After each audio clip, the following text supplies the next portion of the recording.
Hello, hello, hello, everybody. Thank you for joining us for this 1 hour session. My name is Folashade Adeloye.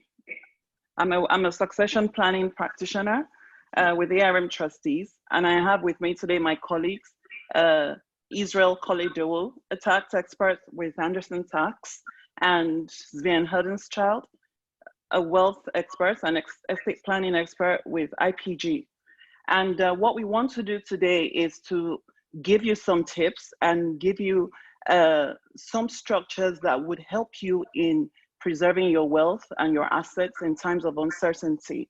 Now, these are times that we've had to be faced with situations that we've never faced before in our lives. And so we're faced with, erosion of oil prices, declining oil prices. We've been faced with impending a recession, and there's also the question of being faced with our mortality on a daily basis. And so it is impossible that the thoughts of your health and protection of your assets, few or many as they may be, hasn't crossed your mind. These are thoughts that we've probably all had to deal with in the last few months. And the tips I will be sharing with you today are things that will give you rest of mind and also give you enough information to take certain informed decisions. And so my colleagues and I will speak with you on estate planning, wealth planning, investment options, and very briefly also tax planning. And what really is estate planning? It is really looking at your assets and looking at how you can build protection on those assets in a way that those assets can be transferred, through generations. And so you're looking at intergenerational wealth transfer. And there are even structures that you can use that you can begin to see how those assets will be preserved and how those assets will be managed while you're alive and well. And so what I will do in the next slide is just give you different options that you can look at. And so there are multiple ways that you can put together an estate plan. And I would start with the power of attorney. And the power of attorney is really the most basic. And what really is a power of attorney? You could have a medical power of attorney or a financial power of attorney. And for us at ARM Trustees, we encap this in what we call the incapacity solution. And what a power of attorney does is it means that you have appointed a person that you trust to hold authority and to take decisions for you in case you become incapacitated. There are those of us in this practice that have witnessed people who have become incapacitated or have had to be on life support, and they had a lot of assets, financial assets, and the family could not access those assets because they were incapacitated. So if you don't have any estate planning structure yet, the most basic that you should have is a medical or a financial power of attorney. Another option that you could look at in planning your estate is a will. Now, this is is age old, is the most popular and the most well-known. However, given the technicalities of wills, they are easily contestable. And what is a will? I'm sure most of us know what it is, but just very simply, is you just writing down, expressing how you wish your assets to be distributed.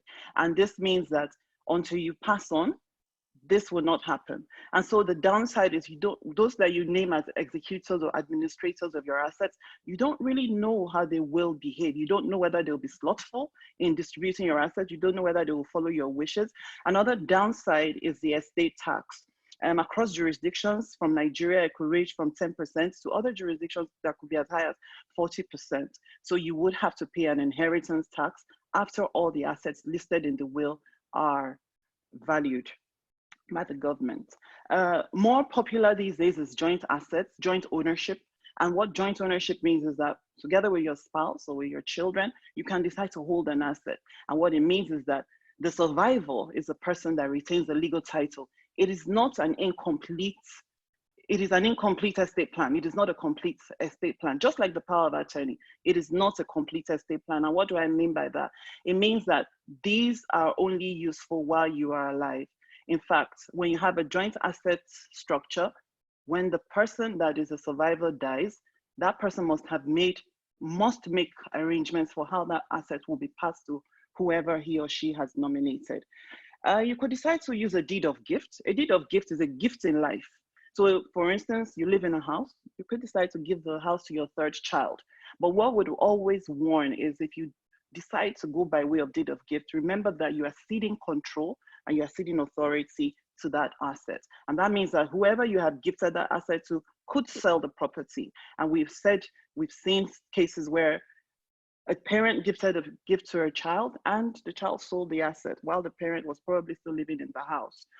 So again, that's a downside of using a deed of gift. But with a deed of gift, you can at least avoid or manage the inheritance taxes. A very common form especially in countries like Nigeria, is a holding or investment company structure. And we saw a lot of this in the 80s into the 90s and even still recently. And it means that the patriarch or matriarch of the family would set up a company, an investment company, where he or she and the children and other dependents hold shares in that company. And that company holds assets for the family, or could even be the family business, you know. And again, the downside for this sort of structure is that it is also an incomplete estate plan, because if the shareholders die, they must have a structure that distributes their holdings in the company. And so before you decide to use a holding company structure, you must look at some of those downsides. There would also be issues in taking decisions. You know, once you're shareholders and you have to participate in annual general meetings, there could be situations where you could have deadlock, and this could be very difficult in moving ahead as a family. So think about that before you look at that structure. Another that we could look at is life insurance, and Sven will speak about this. You could decide to have an investment that you then name your trust or list in your will, you know, so that the payout can be distributed as stated in your trust or in your will. Now, one of the most efficient structures that you can look at today, again, especially in jurisdictions like Nigeria, that they're still tax efficient, is the trust.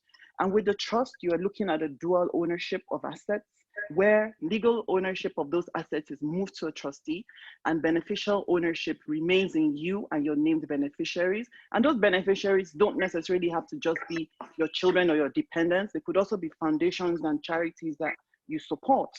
And what a trust does is there's just a seamlessness, you know, in terms of wealth and asset transfer through generations. And today, companies like ours are managing second generation trusts, where those who set up the trust have passed on, and we are able to manage the next generation and the challenges that come with that generation in terms of preserving that wealth for the family.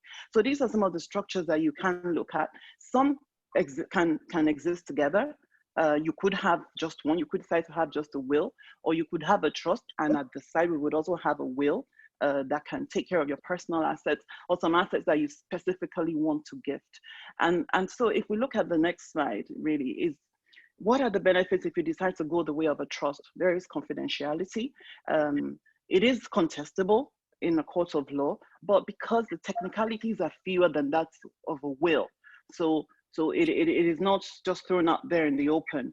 And while a will is basically a public document, a trust is not a public document. I've spoken about the seamlessness. If the creator of the trust dies, very easily, the trustee can release funding for burial arrangements, and things just go on seamlessly. There is no case of freezing the estate, like when you have a will and you need to get probates and you need to get all the assets in the other jurisdictions sealed, and you don't have all of that with a trust. In terms of tax savings, it is a good tax plan, and Israel will also speak to that. When you have a trust, income can be reinvested, and at distribution, the beneficiaries have the obligations to then pay their taxes. So that means that you can actually defer. And from an asset protection perspective, when you use a trust, you are protected from third-party creditors because the legal title has moved to a trustee. A will, it has its disadvantages, but it has its advantage. Greatest advantage really is it serves as an inventory of your assets. So when you decide to write a will as an estate plan, it means that all your assets are listed out most of the time in detail in that will. And whatever is not listed there falls into what we call the residual clause. And that can be easily identified by your executors. But one of the greatest challenges of a will, apart from a lack of confidentiality, I mean, we've seen so many wills that we've read in the past that are in the public space. One of the greatest challenges of a will is really the efficiency of your executors. So if you want to go the way of a will, we would always advise that you use a corporate executor as executor. And even if you have people as executors, you want to add a corporate executor for many reasons. We spoke about the incapacity solution. And so that is really the power of attorney. And like I said at the beginning, if you don't have any of this, you just want to make sure that you have an incapacity solution. Because if anything happens to you and you're still alive, and you're unable to take decisions yourself, you want somebody that you trust to take those decisions for you so that things are not in limbo. And it is the most basic that everybody should have. And so what we would like to do is to just, like I said at the beginning, leave you with enough information to access these solutions and to come back to us to access some of these solutions. So I would like Sven speak to you about some wealth management tools, a specific wealth management tool in the form of life insurance that you can also use in preserving your assets and making sure that it is passed on to the next generation. Sven? Good afternoon, everybody. Folashade, thank you very much for these words. ARM, thanks for inviting me. It's a pleasure to be here today and to speak about our view of the current situation, but also sharing some of the ideas which we are sharing with our clients by listening to their needs and current concerns. I guess especially in turbulent times like these, it has never been more important to plan your financial future, your wealth, but also your estate properly and most solid. The current COVID-19 pandemic has adversely affected families, businesses, economies the world over. So during challenging times like these, it is reasonable to focus our concerns on the personal health, well-being and safety of our family, friends, colleagues, but also neighbors. Given the impact on the global and local financial markets, many are also concerned about their financial health and well-being and anxious about ongoing stability of business and financial assets. I guess it is the combination we're seeing these days. It's a unique global health crisis never seen before, which obviously brings a lot of threats. We are concerned about our own health, the health of our family, but we are also concerned about the country's health, the people who maybe cannot protect them as good as we can. But with all these health issues, the need for personal health, family protection planning becomes more severe in these days. Next to this, obviously, it's a financial crisis. Some of the people say it's the biggest crisis since World War II, which just ended 75 years ago. So bigger than the financial crisis 2008. Many experts say there's a recession coming. We all know where's the naira currently. We see the oil prices, and this has an impact on our business. So we are very much concerned about our wealth. How can we preserve our wealth?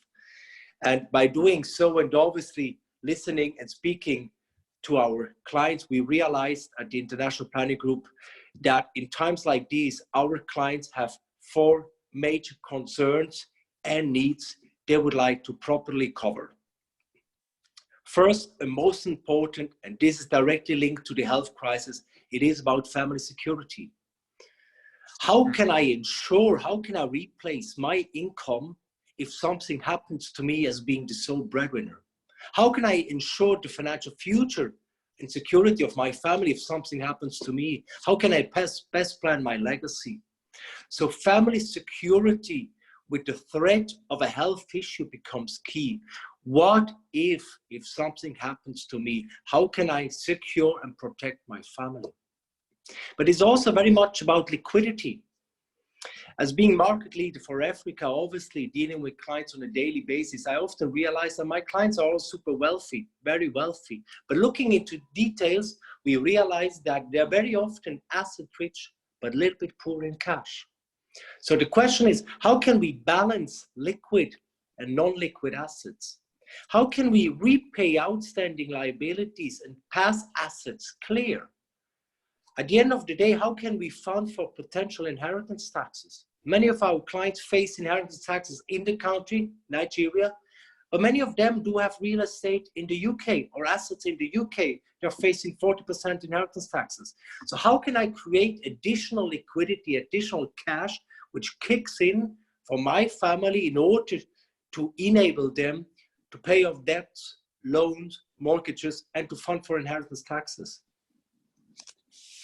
Especially when markets are shaky and economy is uncertain, our clients are looking for solutions to diversify their assets, to protect their assets, and there obviously safety is key. So what diversification solutions are available which helps our clients to rebalance and de-risk their investment portfolio? The integration of conservative investments into their portfolio is key these days. And at the end of the day, it all comes through estate planning and wealth preservation planning, which actually goes hand in hand with the trust services provided by ARM. I guess establishing a simple but effective wealth transfer plan is key. We want to avoid the dilution of wealth when handed over from one generation to the next. And obviously, we want to create, with an efficient estate and wealth transfer plan, we want to create immediate liquidity for our heirs to cover their short, mid-term financial liabilities. So listening to our clients, listening to their needs and threats and concerns, we very often realize that a simple life insurance solution can help to achieve all their planning goals and help them solve their issues and concerns. So on the example here, we see that's a life insurance example on a Nigerian male, age 50, non-smoker, who's looking for a life coverage payout of 10 million with initial premium of 2 million, which obviously has a redeemable cash value which accumulates over the years. By looking at this simple plan, we realize that family security as key need can be accomplished with an insurance. Obviously, in case of demise, immediate payout to replace lost income and secure future financial being of the family can be achieved, no doubt. That's the main or basic thought of a life insurance. Additional liquidity can be generated when needed the most. Insurance pays out cash in US dollar to a bank account defined by the beneficiaries outside or inside the country, free of any taxes. So this cash can help the family to fund for taxes, to pay back loans, debts, mortgages, and to secure school fees can be paid, lifestyle can be maintained. So with that cash, we can balance liquid to non-liquid assets. Insurance ever since was one of the most conservative tools. It is managed by one of the largest insurance companies. It is non-correlated to the market or to the economy. The assets are not held in my personal name. And we do have a guaranteed interest, but also most important, a guaranteed life coverage payout. So the insured amount, in this example, 10 million, is guaranteed for life. That means it helps to preserve the client's wealth. If maybe some other classes are shaky, loose, or drop in value, insurance will remain the same. $10 million will be there for the family. Therefore, similar to a trust, insurance can help you to plan your estate, as we can nominate confidentially and individually beneficiary in the contract, which will receive the funds immediately 2 weeks after demise. We can protect the assets and we can preserve our legacy and wealth, which we have created through hard work throughout the last decades. We can easily preserve that wealth.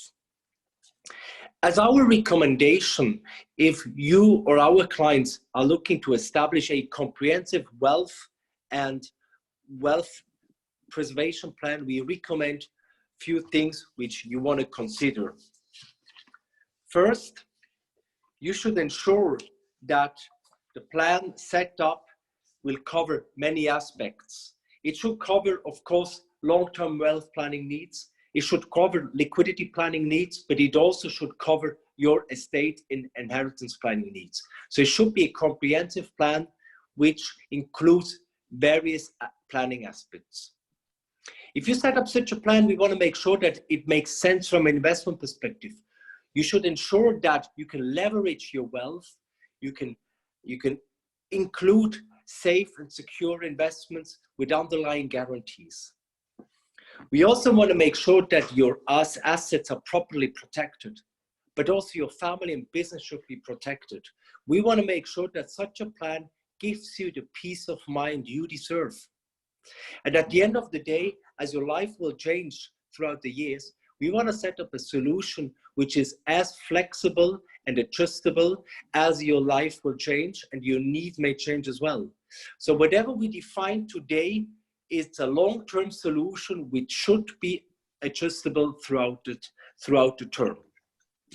At the end of the day, I would like to end my little speech with a phrase given by Jack Ma, who is the founder of Alibaba, which is one of the world's largest online distribution companies. He's a multi-billionaire.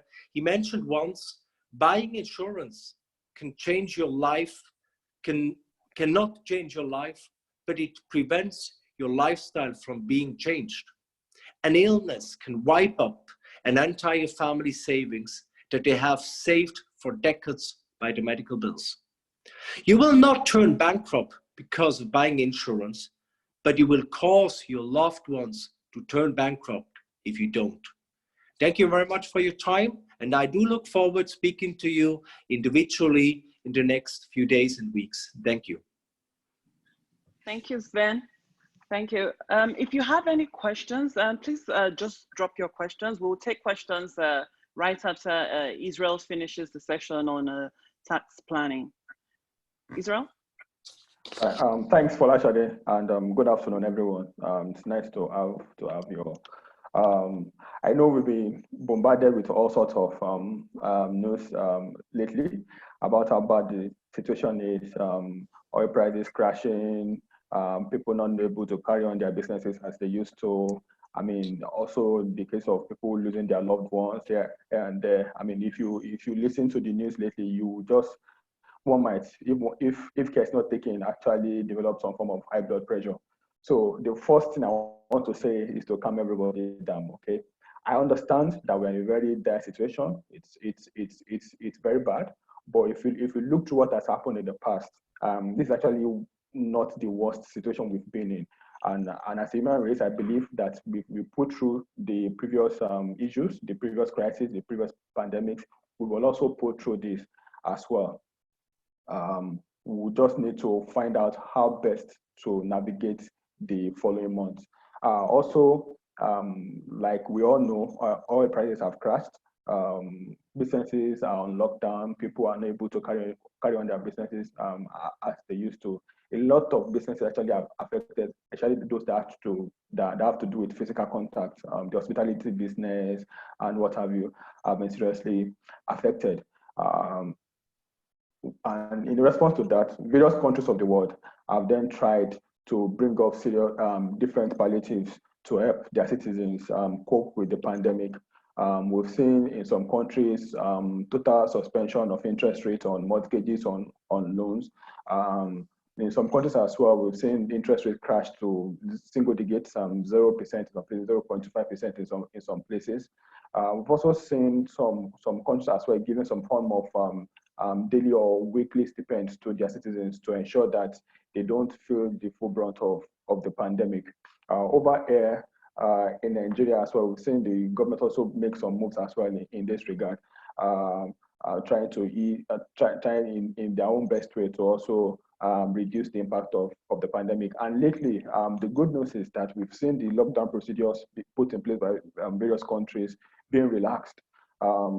Many countries are now beginning to have a phased approach to reopening businesses. In Nigeria as well, we've seen the federal government and the state government relaxing the lockdown protocols that were in place before, with limited opportunity for transacting businesses.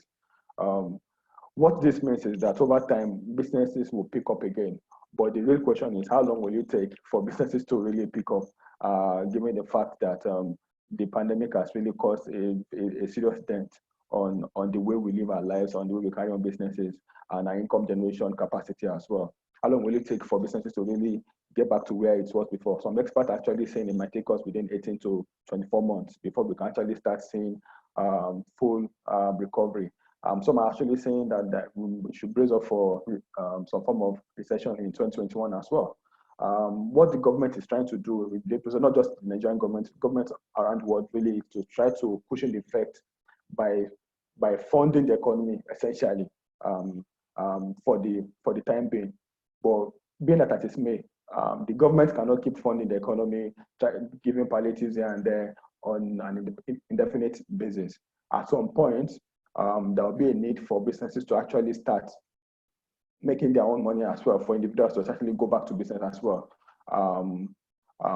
What that then means is that if as an oil-dependent nation that we are, and we don't expect oil revenue to go back to where it used to be within the next 24 months. The next best thing, from my experience, that the government typically falls back to really is tax revenue, and that is actually where we are where our focus is for today's presentation. Is knowing that we have a very huge budget to fund as a nation, and the main source of our income may not really be there going to 2021. How are we able to best protect ourselves, our assets, our income sources from undue tax exposures? I'm not an advocate of tax evasion, but as much as possible, I always advise my clients to leave as much as little as possible for the tax man to pick on, because that is within the ambit of the law. So during this period, given what we know about what may happen going to 2021, what are the things that we think we should be considering or looking at going into 2021? The first thing again that I'd like to repeat is this is not the time to panic. This is not the time to panic at all. This is the time to actually sit back and review our investment profile once again. Review the way the family interacts with the family businesses. Review the way for those that have operating companies to their names. Review the way those operating companies are really carrying on their businesses.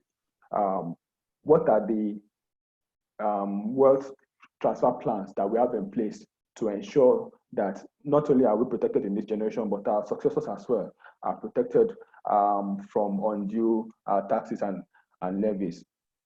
How should the corporate side of our investment interact with the family as well? Because from my interaction with many wealthy families, what we see happen is that there is actually little separation between the family and the family businesses, really. So to say, money, they say, is fungible. So it's really then becomes difficult to track what exactly has been spent, what actually has come in.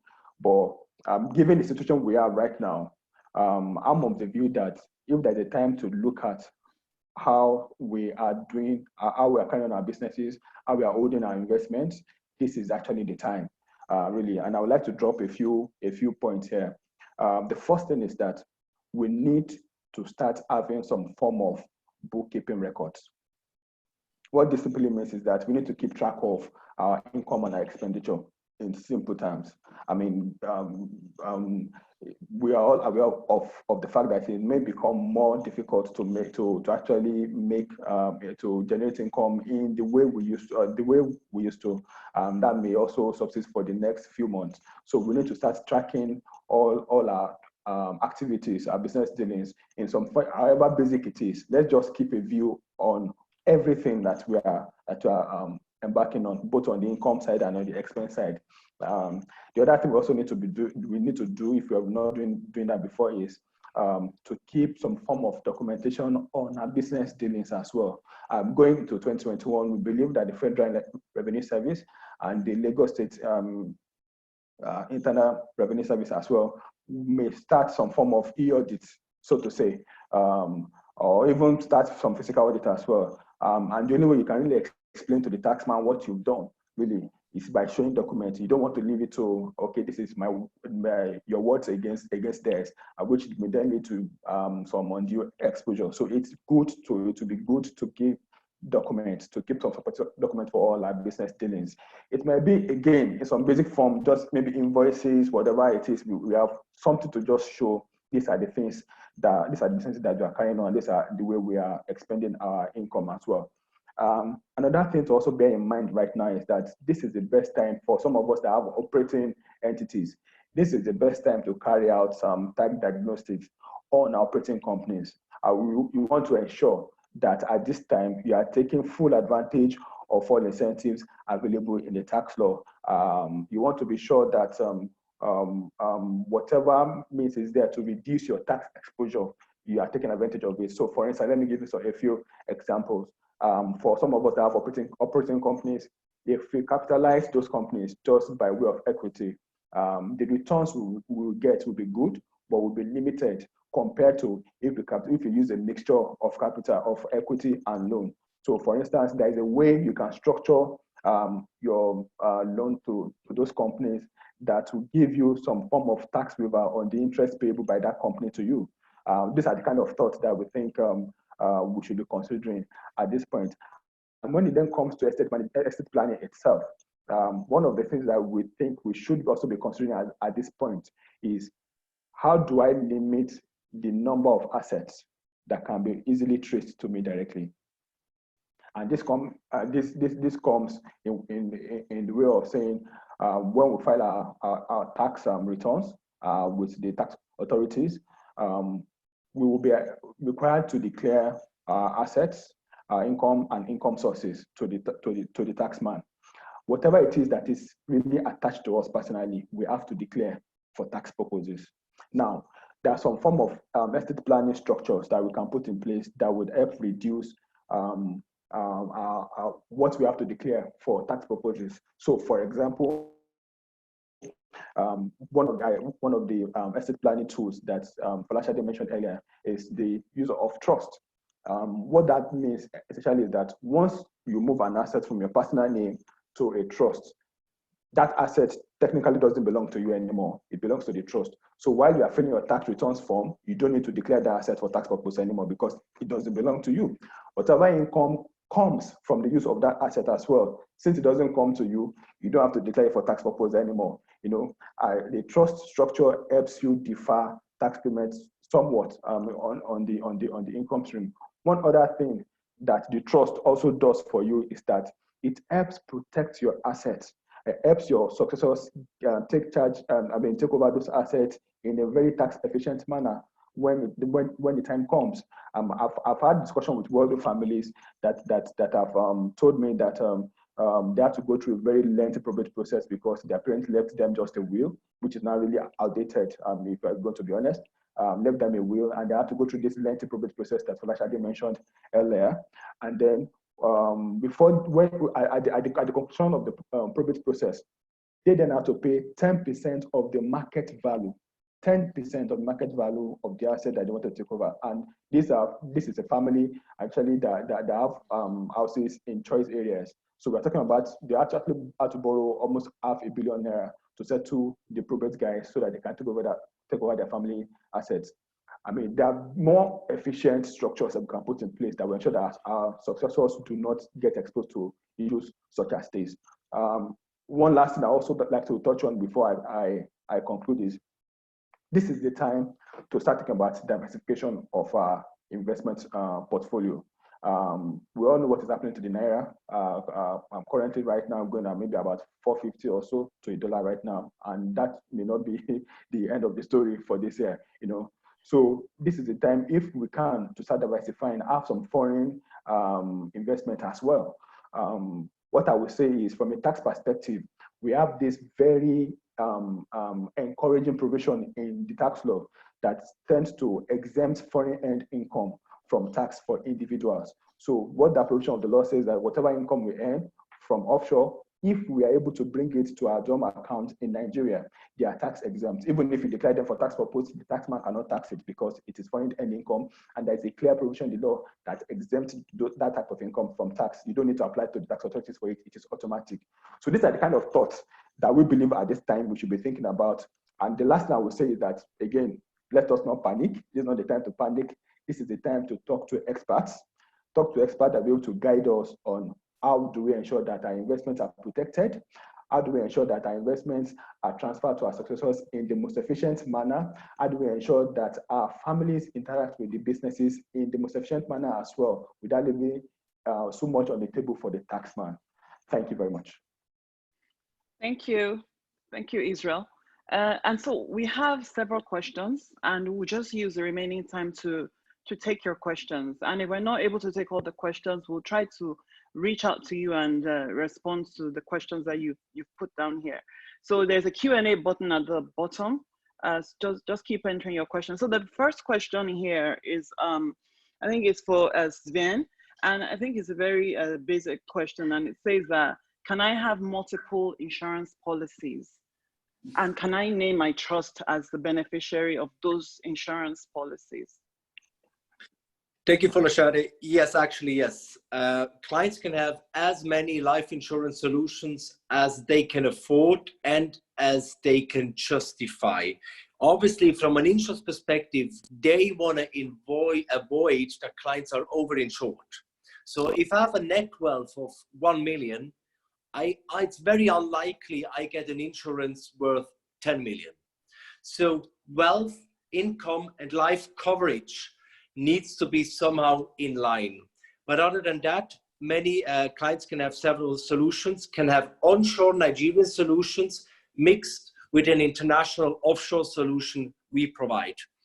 Usually, and that's in line with the offices provided, services provided by ERM, very often we combine trusts with life insurances, meaning the trust will be the policy holder, the client is the insured person, and the proceed goes back to the trust and will distribute it according to the letter of wishes, or alternatively, we can nominate the beneficiaries individually. So all possible structures are likely, but very often we do combine trust with insurance from a holder, but also beneficiary perspective. Thank you, Sven. There's another question here that says, how can I get an incapacity solution? And that's a power of attorney.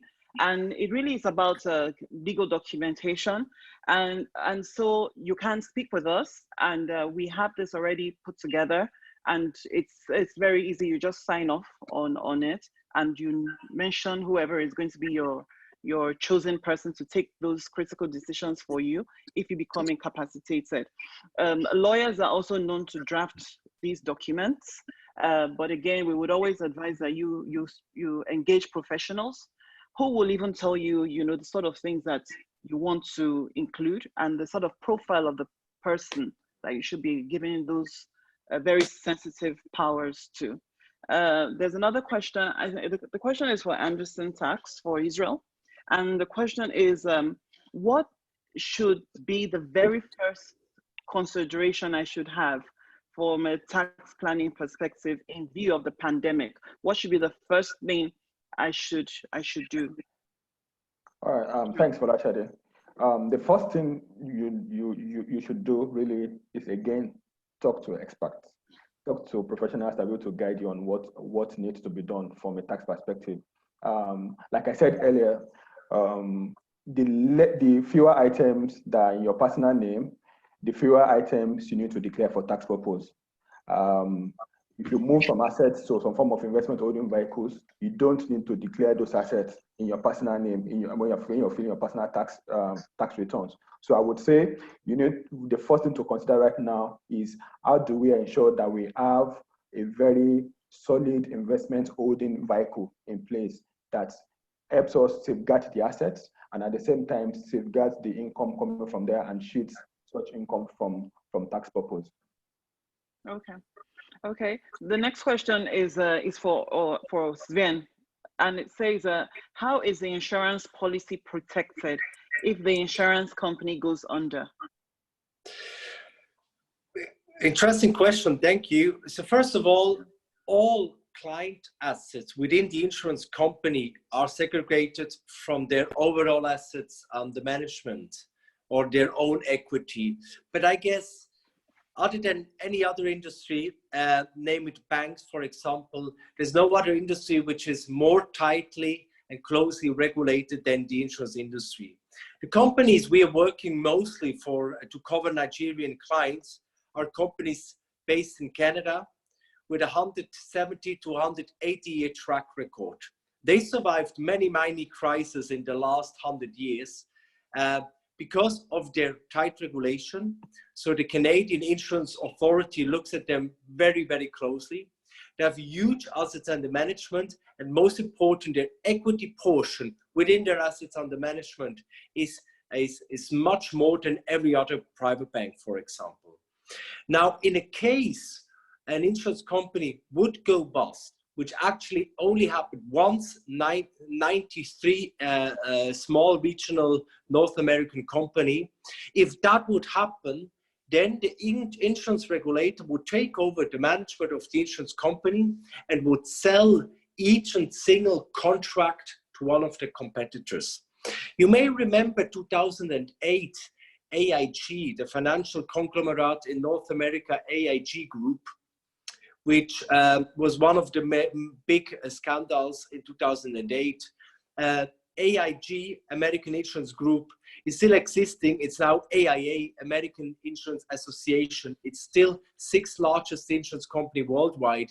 So when that group went bust, no single contract got lost. All clients still have a contract in place because of the very tight regulation, because the company could ensure that all claims and liabilities could be met at that point in time. So the insurance companies we are working with, they have a financial rating of AA or AA minus and are therefore extremely solid and safe. Okay.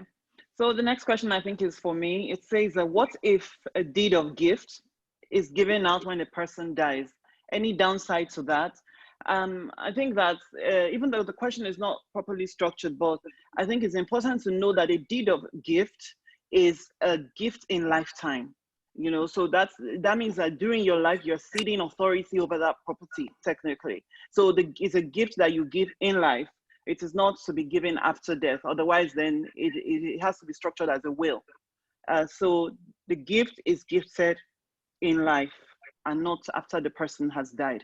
And that is why we said it comes with certain risks. So if you're living in a house and you decide to give the house to your third child, and you sign the necessary legal documentation and transfer the authority to your child, if your child sells that property, then you're at risk, you know, and you just have to make sure that if you have a deed of gift, the person you're gifting to is someone who you understand and know very well. The next question is on SMEs and insurance policies. And it says, how does an SME survive in times like this? And are these insurance policies for SMEs? Sven? SME, I guess you talk about small, middle-sized enterprise, right? Yes. It's a different story. So first of all, my company, we are specialized in advising international private clients. So I do not advise corporate clients. I do know that there are solutions available for companies, for example, pandemic insurances, which would cover potential losses because of a pandemic situation. But this is out of our services. From our perspective, we do have quite a number of corporate clients. They take insurance to insure their management, for example. They take insurance to plan the company's succession. But we cannot insure the financial losses which are caused by a pandemic. This is not possible with a life insurance. But we can obviously, we can secure the future success if something happens to the key person. So we take an insurance on the key person. If something happens to that person, money will go back into the company and could be used to ensure the future profitability of the company. Okay, thank you, Sven.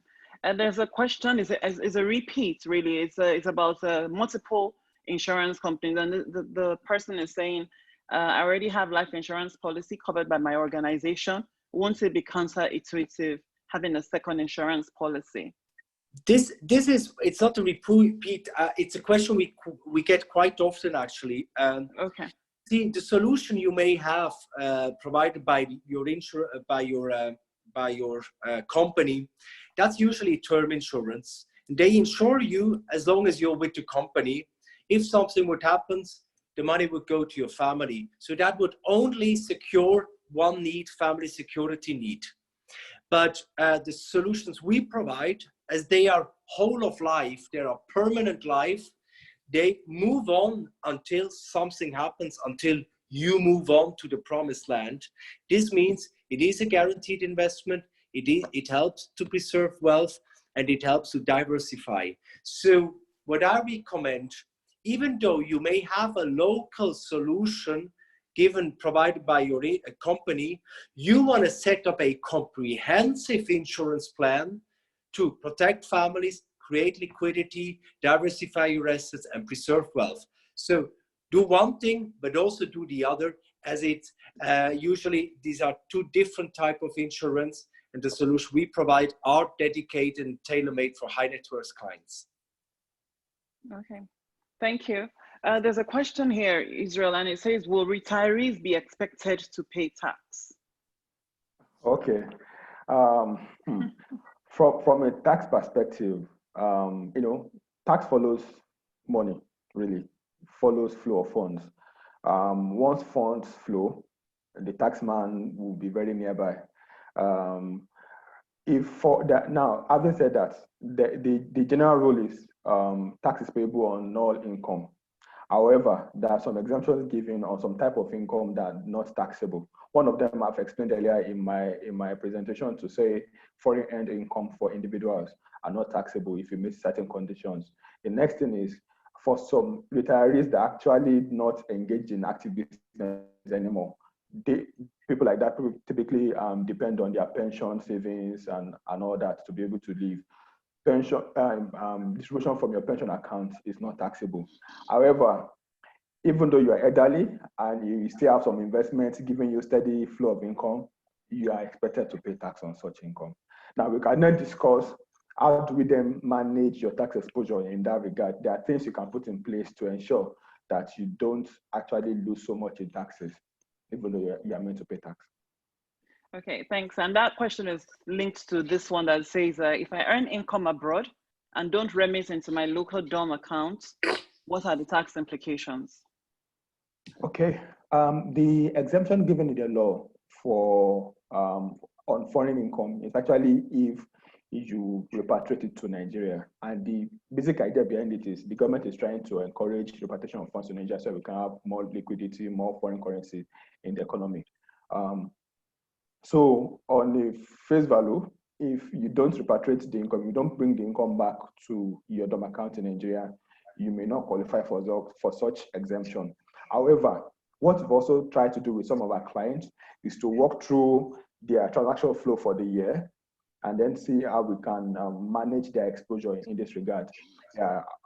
But again, I will say that for you to qualify for it, on the face of it, you have to bring the income to Nigeria. If you don't bring it to Nigeria, we can then assist you to look at your flow of income for the year to see how we can manage your exposure so that you are still qualified for that exemption. Okay, and there's a question on a medical insurance policy. Do you have, Sven, medical insurance policies for ages 53 and 57 that sufficiently covers annual medical checkups in the US for a Nigerian couple? And can this be arranged through ARM trustees? It's not something we are specialized in. It's as obviously medical insurance is not part of the estate wealth planning process. Obviously, medical bills can eat up a lot of your wealth.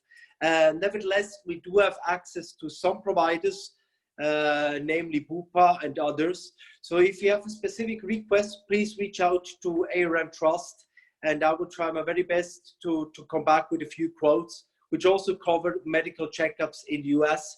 even though US is the jurisdiction with definitely the highest medical cost for any kind of checkups. So I would recommend you may do it in the UK or even in Nigeria. There are great facilities other than in the US. But happy to help. Okay. So there's a question for me here. It says that the process of transferring assets to successors or beneficiaries is not without government charges and costs. Is this still a good advice? The truth is, if you do nothing, there is more to pay. But if you do something, you reduce how much you're exposed to in terms of what you have to pay.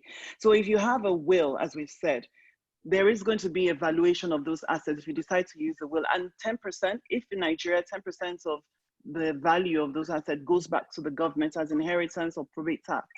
If you decide to have a trust, now, depending on the sort of assets, if you have real estate assets and those assets have to be transferred to your trustee, indeed, you have to pay government charges for transfer of real estate in Nigeria to your trustee. But really on the whole, if you look at it, the cost of not having an estate planning structure is so much more than the cost or the expense of having one.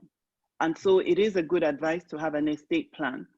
And I think that's what we can say, but we can speak further as to how you can manage these costs, you know, Exactly. and when they're and when they're payable.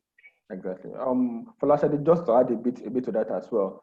I mean, when clients ask me that kind of question, the angle that I take it to is, however you spin it, someone has to pay for it. Right now, the cost is certain. We know the entire process of having to perfect title to your property is probably about 3% or so right now. Yeah. If you leave it to your kids to do, who knows what the percentage will be when that time comes, and that will be in addition to the probate fee as well. So the best really is to take it on now and do it now when you are aware of, when you are certain of the cost. Like Falashade said, we can then work with you to talk through how you can manage that cost. Okay.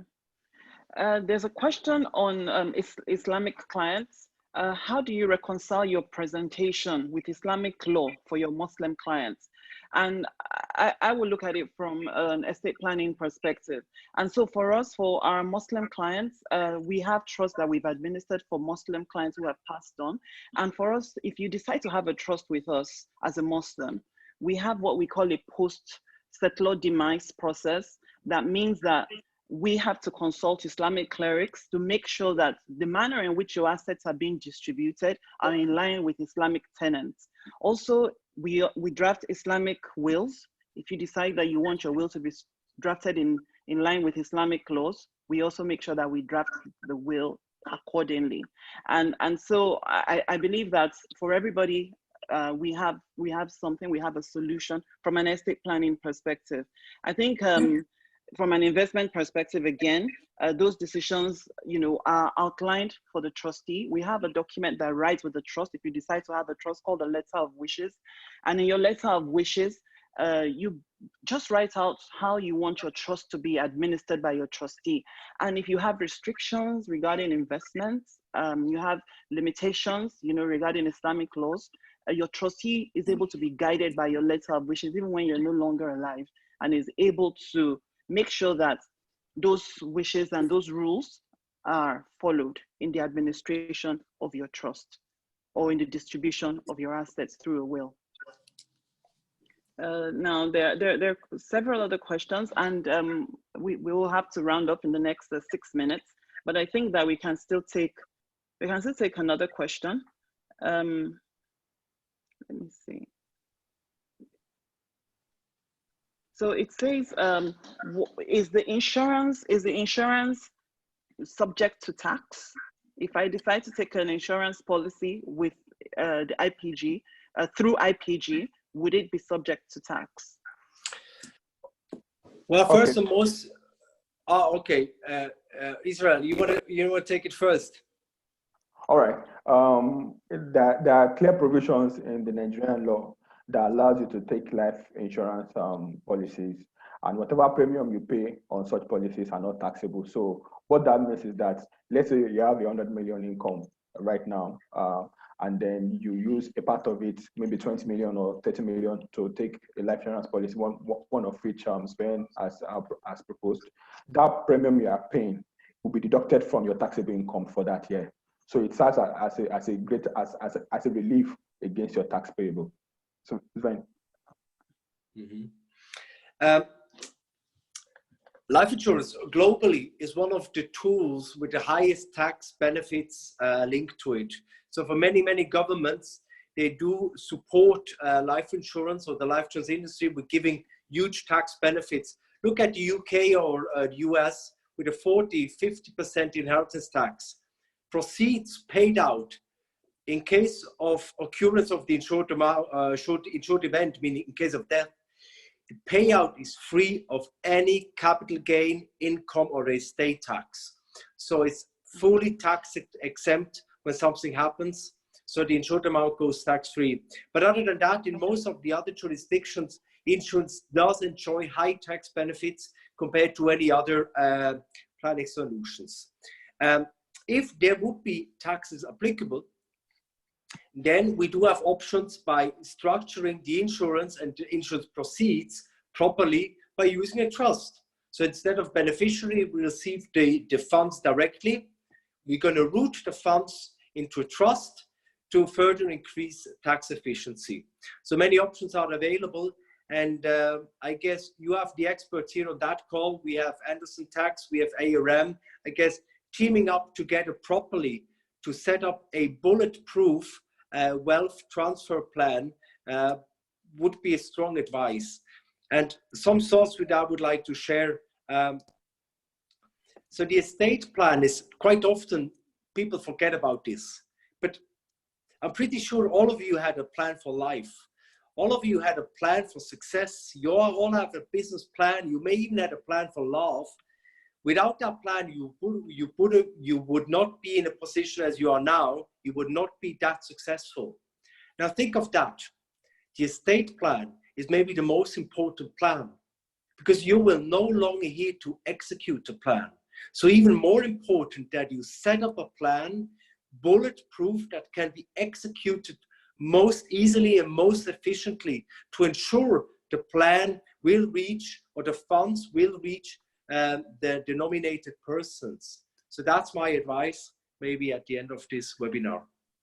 Yeah, I think there's just one more question that we should answer. It says, what is the negative or the disadvantage of having a trust?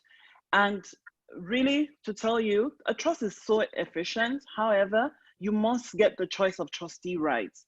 Because remember, you are moving legal title to this corporate entity. So the pedigree of your trustee is the most important thing that you must look at. The professional understanding of the concepts of trust, the administration of trust. You know, you want to look and make sure that you're choosing a trustee that understands these things. But most importantly, what could go wrong is if you choose the wrong trustee. So the pedigree of the trustee is critical to choosing, to having a trust. And so thank you for joining us today. We've given you enough to reach out to us to access these solutions. And we hope that you really do that at this time. And like we said, don't rush into anything. Think about this and contact us, speak with professionals. And we've put our contact details on the screen. Speak with us and we will take you to that place where you will have a peace of mind. Thank you very much.